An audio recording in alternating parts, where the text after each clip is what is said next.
Bonjour, c'est Hugo pour Hugo et Chien et aujourd'hui on se retrouve encore pour une vidéo sans montage et en plus sans chien aujourd'hui vu que je suis seul sur ma chaise. Donc pleine période de confinement, on va profiter pour continuer d'aborder les sujets et aujourd'hui un sujet qui fâche.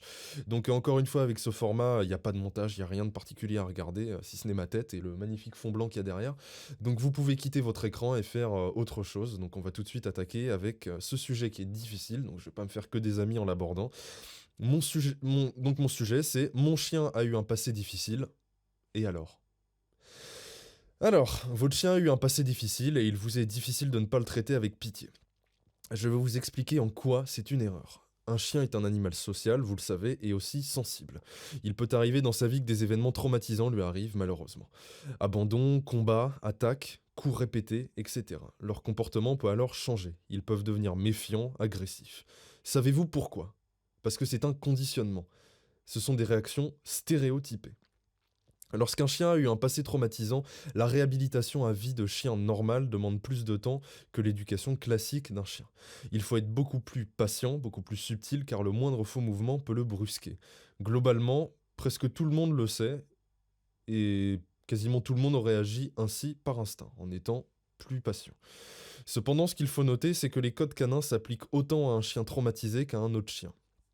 Un chien traumatisé ne se transforme pas en poupon de soie à protéger, au contraire, c'est souvent ici qu'une erreur est commise. En le considérant de la sorte, les notions d'équilibre et de déséquilibre canine sont tout autant valables pour eux que pour des chiens normaux. Ce que les maîtres conçoivent souvent, c'est que le chien se ressasse son passé comme nous le ferions à leur place. C'est entièrement faux. Les chiens ne ressassent pas leur passé. Ils ont juste acquis sur le terrain de nouveaux automatismes. Un chien ayant eu l'habitude d'être frappé aura pour réflexe lorsque vous lèverez la main à côté de lui. Il aura le réflexe d'éviter. Il ne se rappellera pas de ce qu'il a vécu en disant «Oh non, ça recommence, qu'ai-je fait?» Il utilisera juste son automatisme pour esquiver le coup. De la même façon qu'un ex-chien de combat aura tendance à avoir des réactions agressives disproportionnées pour faire peur ou pour éviter un nouveau combat. Il ne se rassasse pas son passé de chien combattant, il évite de revivre un présent néfaste par l'acquisition de son automatisme. Cette différence est capitale car nous avons tendance à imaginer l'inverse. Un chien ne se dira jamais «Ah vraiment là, ce chien m'a mal regardé l'autre jour, je le hais» ou «Demain il va voir de quel bois je me chauffe». Le chien, lui, n'a pas ces notions-là. Vous le savez, pour avoir une bonne relation avec son chien, il faut viser l'équilibre. Avoir pitié d'un chien, c'est dans le meilleur des cas le déstabiliser, dans le pire des cas, vous transformer vous-même en source de déséquilibre. Une relation désastreuse en somme. La pitié n'est pas un sentiment que les chiens éprouvent, ce sont des sentiments typiquement humains d'empathie abstraite. Le seul parallèle de pitié que nous pourrions faire dans leur langage, c'est ce sentiment de ne pas savoir comment agir face à un congénère agonisant. Vous lui dites donc que vous n'êtes pas en mesure de l'aider à endurer son agonie, alors qu'il n'agonise pas. Pas très logique. Avoir pitié d'un chien et lui prêter des intentions, c'est créer une atmosphère d'incompréhension totale pour son chien. L'énergie ne correspond en rien à la situation. Vous tenterez de le rassurer sur le futur, lui promettant que le passé n'arrivera pas. Mais le chien n'a pas de réelle conscience ni du passé ni du futur. En clair, vous ne l'aidez pas en lui imputant des sentiments humains. Je pourrais vous donner des exemples de ce que font les chiens sauvages et les loups à leurs congénères malades pour vous donner un exemple du concept de pitié chez les chiens, mais je risque la censure.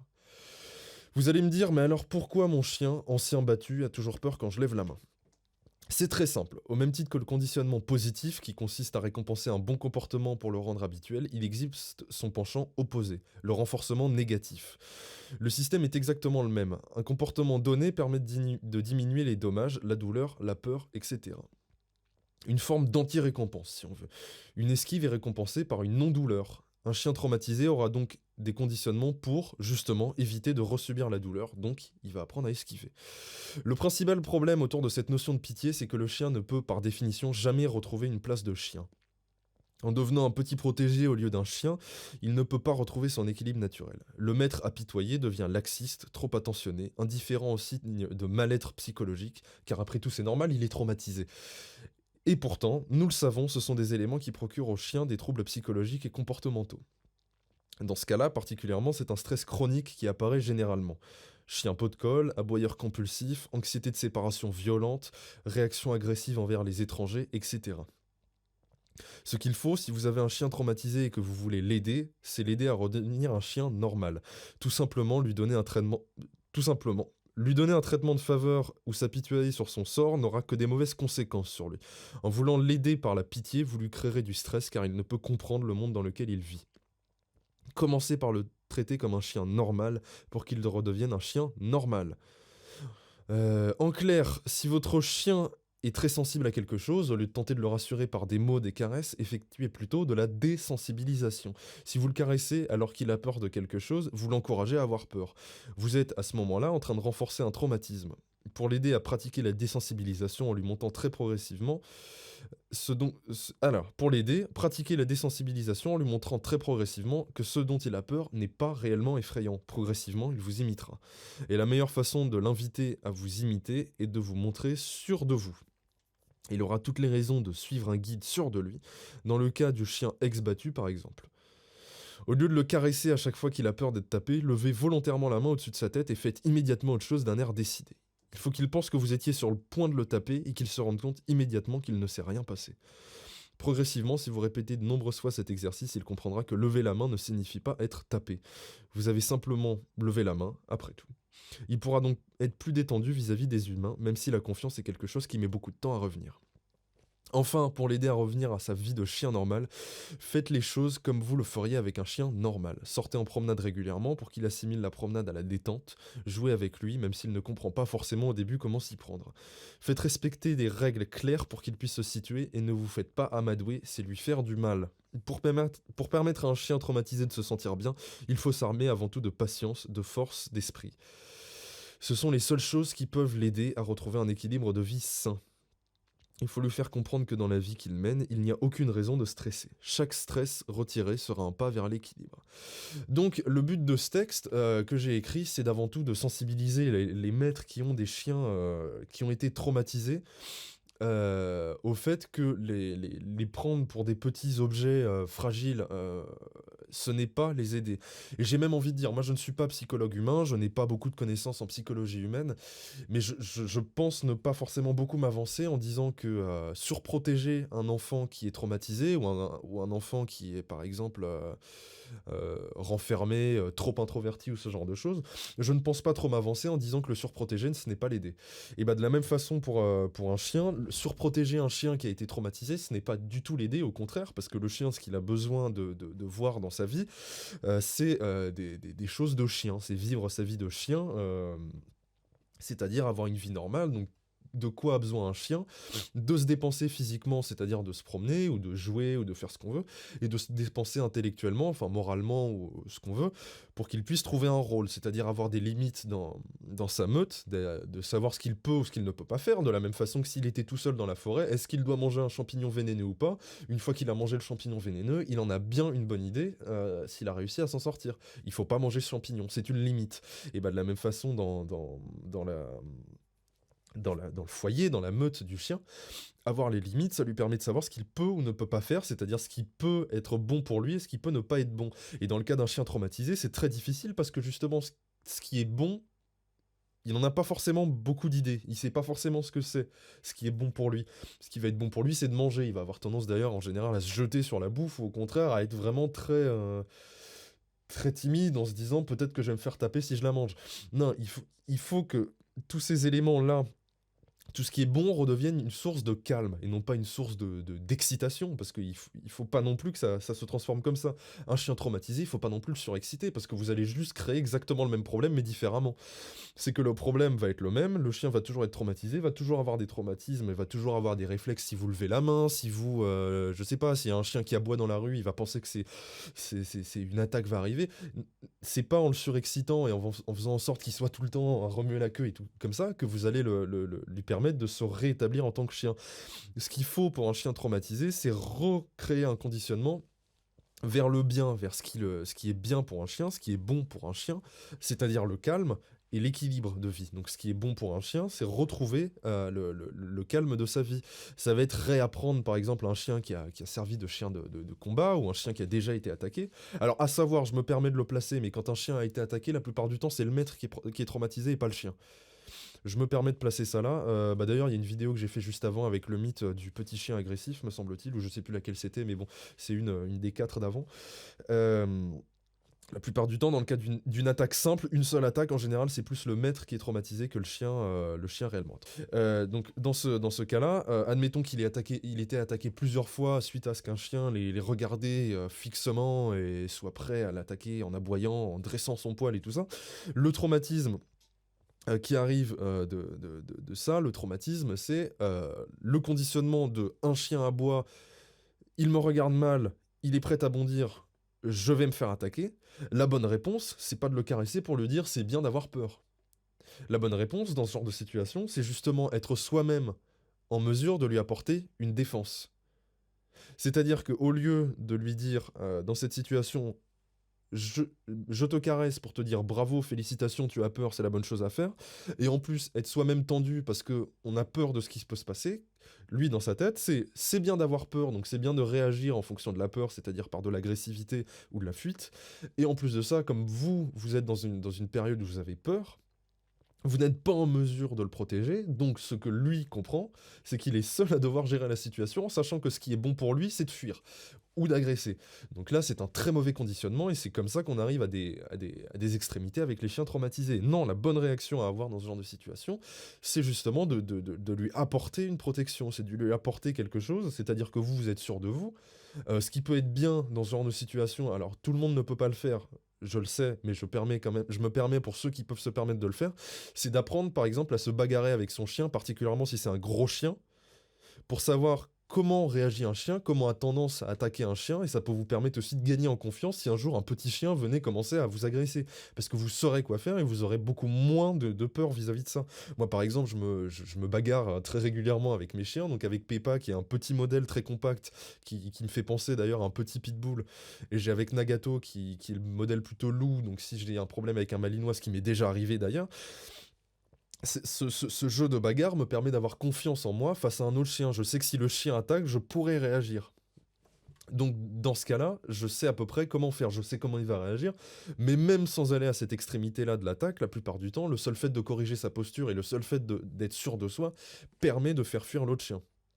Mais bon, je préconise quand même cette solution-là, si vous avez un gros chien ou même un petit chien, de vous bagarrer avec lui, mais pas méchamment, hein, pas lui mettre des tatanes et pas attendre de se faire planter la peau. Les chiens savent se bagarrer, de toute façon ils mordent à peine, ils savent comment faire, mais au moins vous pouvez savoir à peu près comment ils réagissent, et ça vous permet de gagner un peu de confiance en vous. Ça, c'est quelque chose qui est très très bon. Ils adorent ça, et en plus ça vous permet de gagner confiance en vous. Mais bon, bref. Là n'est pas le sujet. Tout ce qu'il faut pour rassurer un chien traumatisé par un événement, s'il a peur de quelque chose, c'est de lui montrer qu'il n'y a pas de raison d'avoir peur. Donc pour l'exemple de l'attaque d'un chien, la plupart du temps quand vous vous promenez dans la rue, un chien qui aboie, c'est pas un chien qui va vous attaquer. Déjà la plupart du temps ils sont en laisse, bien heureusement. Et en plus de ça, la plupart du temps les chiens n'attaquent pas. Donc si un chien aboie, c'est que vous savez qu'il y a pas de danger. Il n'y a pas de but d'être, il n'y a pas d'intérêt à se stresser. Parce que tout ce que vous faites en vous stressant, c'est le stresser lui, et lui recréer cet automatisme et donc renforcer son traumatisme. Vous renforcez le fait qu'il considère qu'un aboiement est une source de peur. Donc si vous avez peur, il a raison d'avoir peur. Donc il va créer un automatisme. Et d'ailleurs, il faut savoir, ces automatismes-là qui peuvent paraître un peu anodin, on laisse aboyer son chien et tout ça, justement ça devient un traumatisme. Un chien traumatisé peut l'être aussi dans une famille, on va dire très bien, une famille normale où tout se passe bien. Le chien peut être traumatisé parce que justement vous allez favoriser ce genre de comportement, de peur et ce genre de choses. Donc on va prendre un autre exemple, l'exemple d'une moto qui passe dans la rue, votre chien a peur de la moto, à chaque fois qu'il y a une moto, il est là, genre oh merde, qu'est-ce qui se passe? Et ben, ce genre de problème, c'est pas en lui disant c'est bien d'avoir peur de la moto, c'est plutôt en le reprenant au moment où la moto arrive. Vous savez que la moto arrive, vous savez que lui il va monter en tension, mais vous êtes parfaitement détendu, et le moment où il va avoir peur, clac, vous le reprenez. Vous prenez la laisse, vous le reprenez. Non. Juste ça. Juste non. Je veux pas que tu aies peur de ça. Pourquoi? Parce que je sais que il n'y a aucune raison d'avoir peur. Bon, sauf si vous voyez que le motard vous fonce dessus, là, effectivement, vaut mieux avoir des réflexes. Mais la plupart du temps, les motos qui passent dans la rue, c'est quand même assez rare qu'elles vous foncent dessus. Donc, il n'y a pas de raison d'avoir peur. Donc, non. Je veux pas que tu aies peur de ça. Donc là, vous coupez court le traumatisme parce que vous ne voulez pas que ça devienne une habitude. Vous ne voulez pas que la peur de cet élément devienne une habitude. De la même façon, si votre chien a peur quand vous levez la main parce que c'est un ancien chien battu, et ben comme je l'ai dit dans le texte avant, levez la main à côté de lui, volontairement. Faites-lui peur. Mais montrez-lui qu'il n'a aucune raison d'avoir peur. Vous levez la main, mais vous faites autre chose. Genre, je sais pas moi, vous devez chercher quelque chose sur la table, par exemple. Vous amenez votre chien, vous faites en sorte que votre chien soit à côté, et au moment d'aller chercher la chose sur la table, voilà, admettons, je sais pas, il y a quelque chose dans ma main, et ben au lieu de prendre l'objet, vous allez prendre l'objet. Comme ça. Là, ça vous permet de faire un mouvement qui va lui faire peur, il va avoir peur, il va se dire je vais encore me faire taper, mais non, vous prenez l'objet. Donc vous avez levé la main, l'automatisme je vais me faire taper est enclenché, mais il ne se fait pas taper. Donc qu'est-ce qui se passe? L'automatisme commence à diminuer petit à petit. L'automatisme n'a plus d'intérêt. Il ne sert plus à rien dans ce logiciel, donc progressivement, il va le supprimer.